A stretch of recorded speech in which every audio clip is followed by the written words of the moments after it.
हर हर महादेव सभी प्रिय दर्शकों को सुबह सुबह उठते ही मानसिक अवस्था का सूक्ष्म आकलन कर समता की स्थापना करते हैं, फिर ग्रहण करते हैं समशीतोष्ण अवस्था में थोड़ा सा जल, ताकि पाचन तंत्र को भी जागृत कर सकें। अब सैर के अनुसार वस्त्र आदि धारण कर हम निकल पड़ते हैं सुबह की सैर पर। बदलते हुए मौसम को ध्यान में रखते हुए हल्दी, तुलसी, गिलोय, अदरक, शिलाजीत आदि का सेवन आप अपनी शारीरिक क्षमता के अनुसार आरंभ कर सकते हैं, ताकि उत्तम शारीरिक स्वास्थ्य की स्थापना हो सके। सुबह सुबह ब्रह्म मुहूर्त में जागना यूं तो अपने आप में ही एक अलौकिक सा अनुभव होता है। हाल ही की बारिश के बाद मौसम पूर्णतया बदल चुका है। आज तो कुछ गर्म वस्त्र धारण करके ही हम बाहर निकले थे। खैर कोई बात नहीं, वैसे भी पित्त ज्यादातर उधरोगामी रहता है, तो थोड़ा उसे भी शांत होने का मौका मिल जाएगा इसी बहाने।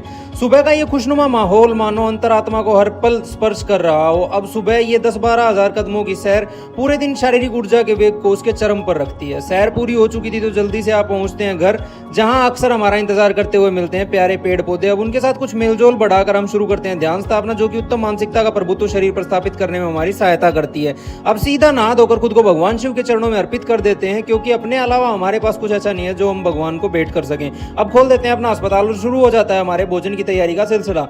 वैसे तो अस्पताल का समय सुबह 7:30 बजे का होता है, किंतु मैं इस काम को थोड़ा जल्दी कर लेता हूं ताकि भोजन की व्यवस्था का समय मुझे मिल सके। आज पालक ग्रहण करने का विचार मन में था, तो हमने पालक को उबाला और पीस कर पीना ही उचित समझा। खाने में काफी समय व्यतीत हो जाता है। खैर सबका अपना अपना तरीका होता है। खाने में हम ज्यादातर खाना जरूरत के लिए खाते हैं, स्वाद अनुसार खाना हमें रास नहीं आता है।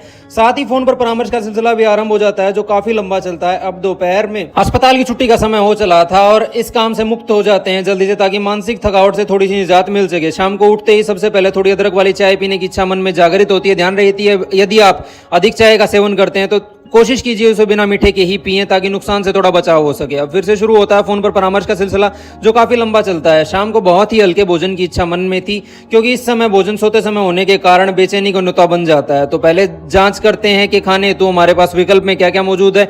बस थोड़ी सी प्याज, पालक और टमाटर मिल जाना ही हमारे लिए काफी साबित होता है। तो जल्दी से भोजन की तैयारी आरंभ कर देते हैं। अब इसे पकाने तो हम इस्तेमाल करते हैं सरसों का तेल, जो कि पाचन में हल्का होने के कारण रात में ज्यादा परेशान नहीं करेगा।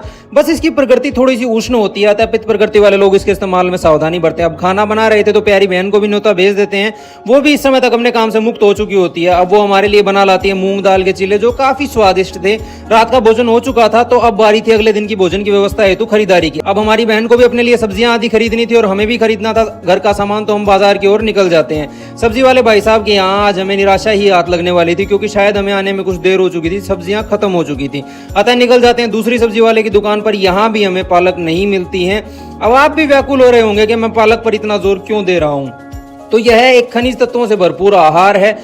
कभी लगातार एक हफ्ता आप इसका सेवन करके देखिए, आप जीवन में बदलाव महसूस कर पाएंगे। अब दूध आदि खरीद लेते हैं और फिर से निकल पड़ते हैं तीसरे सब्जी वाले भाई साहब के यहाँ। यहाँ हमें कामयाबी मिल ही जाती है और जल्दी से हम सब्जियां खरीद लेते हैं और समय हो जाता है घर वापसी का, क्योंकि पूछी अकेला घर पर बैठा था और वो भी काफी व्याकुल हो रहा होगा। इन्हीं कुछ सूक्ष्म विचारों के साथ आप पहुंचते हैं अपने घर, क्योंकि रात काफी हो चली थी। आते ही अपना दूध उबलना रख देते हैं, जो कि इच्छा अनुसार हम सोने से पहले ग्रहण करते हैं। अब कुछ देर पूछी के साथ खेलते हुए प्यारी बहन से वार्तालाप करते हैं और समय हो चलता है सुस्ताने का। तब तक प्रिय मोहित नैन जी भी आप पहुंचते हैं। तो जल्दी से इन सभी को विदा कर समाप्त कर देते हैं आज के लंबे से दिन को। आप सभी को मेरी तरफ से रात की राम राम।